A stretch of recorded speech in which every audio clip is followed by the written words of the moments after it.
Donc toujours sur les vérifications, hein. Vérification extérieure du véhicule. Donc là, c'est la question 8 à 70. 8 et 70, c'est la même. Donc montrer où s'effectue le contrôle du niveau du liquide de frein.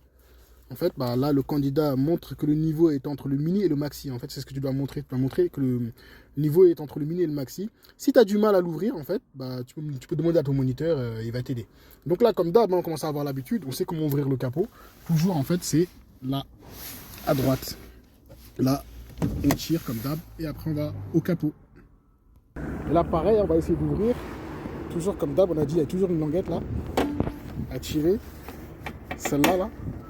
Et on la tire, on essaie de mettre la béquille. Et la béquille, elle est là.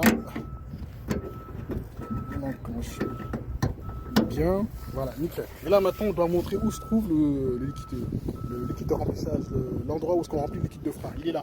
C'est toujours en jaune en général. Le capuchon est toujours jaune, il y a marqué break dessus. Ensuite, question sécurité routière.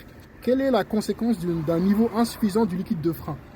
Donc en fait, quand il n'y a plus de liquide, en fait, une perte d'efficacité du freinage. En fait, bah, les freins ne marchent plus. Question premier secours. En cas de panne ou d'accident, quel équipement de sécurité doit être porté avant de quitter le véhicule? En fait, il faut porter le gilet jaune, le gilet de haute visibilité. Donc pareil, hein, c'est comme la dernière question qu'on avait dit, hein, tu peux toujours dire gilet jaune. Hein. C'est le gilet de haute visibilité, en général, il est dans la boîte à gants. Voilà.